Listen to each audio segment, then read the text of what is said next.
اعوذ باللہ من الشیطان الرجیم بسم اللہ الرحمن الرحیم قل من كان عدوا لجبريل فإنه نزله على قلبك بإذن الله مصدقا لما بين يديه وهدى وبشرى للمؤمنين من كان عدوا لله وملائكته ورسله وجبريل وميكال فإن الله عدو للكافرين وَلَقَدْ أَنزَلْنَا إِلَيْكَ آيَاتٍ بَيِّنَاتٍ وَمَا يَكْفُرُ بِهَا إِلَّا الْفَاسِقُونَ أَوَكُلَّمَا عَاهَدُوا عَهْدًا نَبَذَهُ فَرِيقٌ مِّنْهُمْ بَلْ أَكْثَرُهُمْ لَا يُؤْمِنُونَ وَلَمَّا جَاءَهُمْ رَسُولٌ مِّنْ عِندِ اللَّهِ مُصَدِّقٌ لِّمَا مَعَهُمْ نَبَذَ فَرِيقٌ مِّنَ الَّذِينَ أُوتُوا الْكِتَابَ كِتَابَ اللَّهِ وَرَاءَ ظُهُورِهِمْ كَأَنَّهُمْ لَا يَعْلَمُونَ صدق اللہ۔ آپ فرما دیجئے کہ جو بھی دشمن ہوا جبریل علیہ السلام کا فَإِنَّهُ نَزَّلَ، بے شک وہ تو اتارتا ہے اس کتاب کو، اس کلام کو آپ کے سینے پہ، آپ کے دل پہ، بِإِذْنِ اللہ، اللہ کے حکم سے، مصدقا لما، جو تصدیق کرتی ہے اس چیز کی جو ان کے ہاتھ کے اندر ہے، وَهُدًى وَبُشْرًى، ہدایت ہے اور یہ خوشخبری ہے ایمان والوں کے لیے۔ اب یہود و نصارہ اور اسی طرح جو بنی اسرائیل اس وقت کے بنی اسرائیل تھے، وہ کیا کہتے تھے، ہمیں جبرائیل علیہ السلام کا جو وہ لے کے آتے ہیں، ہمیں ان سے کیا ہے دشمنی ہے۔ کہ کیوں دشمنی؟ ان سے پوچھا گیا، بنی اسرائیل جو آپ صلی اللہ علیہ وسلم کے دور کے تھے، کہ یہ ہمارے آباء و اجداد پہ کیا ہوا، جو ہوئے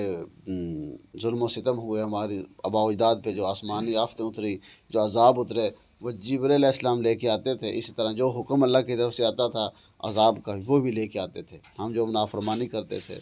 یعنی جبرائیل علیہ السلام سے ہمیں کیا ہے کوئی اور فرشتہ جو ہے وہ لے کے آئے نہ، فرشتہ ہمارے لیے احکامات تمہارے اوپر بھی وہ لے کے آئے۔ آپ صلی اللہ علیہ وسلم کو کہتے ہیں جبرائیل نہ آئے بلکہ کوئی اور فرشتہ آئے تو پھر ہم کیا کریں گے،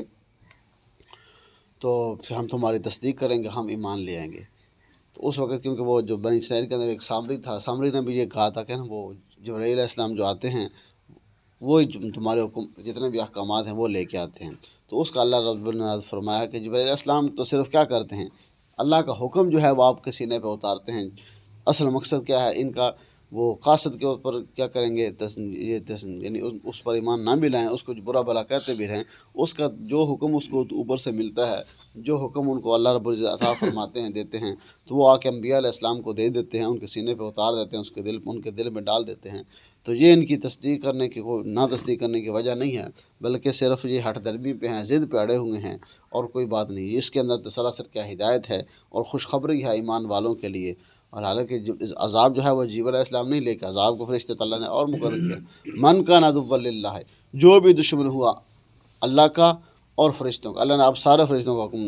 یعنی جتنے بھی فرشتے ہیں اللہ کا، وہ دشمن ہے اللہ کا جو تمام فرشتوں کا ہے، وہ رسول ہی، وہ تو اس رسولوں کا، وہ جبریل و میکال، جبریل ہو یا میکال ہو، یہ تو اللہ کے قاصد ہیں، تو فرشتے ہیں یہ جو اللہ کے قاصد۔ وہ کہتے ہیں نا میکائیل علیہ السلام ٹھیک ہیں، وہ کیا کرتے ہیں، ہمارے اوپر بارش لے کے آتے ہیں، ہمارے اوپر روزی لے کے آتے ہیں، ہمارے اوپر یہ طرح طرح کی نعمتیں کرتے ہیں۔ تو اللہ نے فرمایا کہ یہ تو میں نے کام لگایا ہوں فرشتوں کے ذمہ، جس کے ذمہ کوئی کام ہے، کسی کے ذمہ کوئی کام ہے،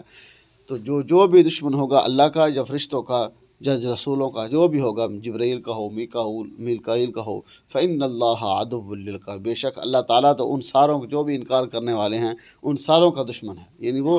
اصل میں اللہ کو دشمن سمجھتے ہیں، جبرائیل علیہ السلام جو میکائیل علیہ السلام کو نہیں، صرف ان کے یہ بہانے ہیں۔ وَلَقَدْ أَنزَلْنَا إِلَيْكَ آيَاتٍ بَيِّنَاتٍ، ہم نے نازل کی آپ پر بے شمار معجزات، بے شمار آیات، نشانیاں ہم نے نازل کی۔ وما یکفر بہا الا الفاسقون، نہیں انکار کرتے ان نشانیاں مگر کون لوگ؟ فاسق لوگ ہی انکار کرتے ہیں، جو کافر لوگ ہوتے ہیں، جو نہ ماننے والے ہوتے ہیں، وہ طرح طرح کے ہیلے بہانے ڈھونڈتے رہتے ہیں، وہ انکار کرتے ہیں۔ اوَكُلَّمَا عَاهَدُوا عَهْدًا نَبَذَهُ، کیا جب ان سے عہد لیا جاتا ہے تو وہ عہد کیسا کرتے ہیں؟ نَبَذَهُ فریق، ان میں سے ایک فریق جو ہے، ایک گروہ، کچھ لوگ مان لیتے ہیں اور کچھ لوگ کیا کرتے ہیں، انکار کرتے ہیں۔ لیکن بل اکثرهم لا، اکثر لوگ ایمان نہیں رکھتے، تھوڑے لوگ جو ہیں وہ اس بات کو ایمان رکھتے ہیں، ایمان لاتے ہیں، لیکن وہ بھی پکا ایمان نہیں ہوتا، لیکن ان میں سے اکثر جو لوگ ہیں یعنی اکثر لوگوں کو کیا کرتے ہیں، ایمان کا انکار کر دیتے ہیں، ان چیزوں کا وہ ایمان نہیں رکھتے۔ وَلَمَّا جَاءَهُمْ رَسُولٌ مِّنْ عِندِ اللَّهِ مُصَدِّقٌ، جب رسول تمہارے پاس آیا اللہ کے حکم سے، اللہ کی طرف سے، وہ تصدیق کرنے والی کتاب لے کے، مُصَدِّقٌ لِّمَا مَعَهُمْ، جو ان تمہارے پاس یعنی تورات ہے اس کی بھی وہ تصدیق کرتی ہے، یعنی قرآن مجید ان کتابوں کا انکار نہیں کرتی بلکہ ان کی تصدیق کرتی ہے۔ نَبَذَ فَرِيقٌ مِّنَ الَّذِينَ أُوتُوا الْكِتَابَ، اہل کتاب میں سے ایک فریق ایسا ہے جس نے اس کتاب کو بھی پرے پھینک دیا، یعنی پسے پشت ڈال دیا، اس کے پر ایمان نہیں، ان کا ایمان تورات میں بھی نہیں ہے، کیونکہ تورات کے اندر بھی اس کتاب کی نشانیاں، اس جناب علیہ وسلم کی نشانیاں بیان کی گئی تھی کہ ایسا نبی آئے گا، ایسی کتاب ان کو دی جائیں گی۔ تو یہ تو اپنی کتاب پہ بھی ایمان نہیں رکھتے، تو اس کتاب پہ بھی کہ ایمان کیا رکھیں گے؟ کتاب اللہ وراء ظہورہم، یہ اللہ کی کتاب ہے جو انہوں نے اپنے پیچھے ڈالی ہوئی ہے، کأنہم، گویا کہ وہ ایسے ہیں کوئی جیسے جانتے ہی نہیں ہیں، یعنی وہ قرآن کو تو کیا مانیں گے، وہ اپنی کتاب کو بھی انہوں نے کیا ہے اپنے پشت کے پیچھے ڈال، مطلب کیا ہے اس کے اندر جتنا بھی احکامات ان کو وہ مانتے ہی نہیں ہیں۔ یعنی اب اس کے اندر آپ صلی اللہ علیہ وسلم کی نشانیاں بیان کی گئی ہیں، قرآن کی نشانیاں بھی ہیں گی، آپ صلی اللہ علیہ وسلم کی صحابہ کی نشانیاں بیان کی گئی ہیں، یہ ساری نشانیاں پڑھ کے سن کے دیکھ کے بھی کیا کرتے ہیں، یہ اپنی کتاب یعنی تورات پہ ایمان نہیں رکھتے، تو یہ قرآن پہ کیسے ایمان رکھے گی؟ یعنی تورات کے اندر جب آیا تھا جب میرا آخری رسول آئے گا تو اس کی کیا کرنی، تم نے تصدیق کرنی، اس پہ ایمان لانا ہے، بلکہ سارے انبیاء کو یہ کہا گیا کہ جب میرا رسول تمہارے اندر آ جائے تو تم نے اپنی رسالت، اپنی نبوت چھوڑ کے میرے نبی پہ ایمان لے کے آنا، ان کی تصدیق کرنی ہے۔ تو یہ تو بنی اسرائیل ہیں یا جو یہود و نصارہ ہیں جتنے بھی ہیں، یہ کیا کرتے ہیں اپنی کتاب پہ ایمان نہیں رکھتے، تو جو آپ کی کتاب یعنی قرآن پہ کیسے ایمان رکھتے؟ صرف کیا ہے ان کو حسد سا، ہٹ دھرمیت پہ، اور صرف ظلم و ستم کی وجہ سے، اور ان کے صرف اس لیے کہ ہمارے خاندان میں سے یعنی بنی اسرائیل میں سے یہ نبوت کیوں ختم ہوگی، یہ ان کو حسد تھا، اس حسد کی وجہ سے کیا کیا انہوں نے ان چیزوں کا کیا کر دیا، انکار کر دیا۔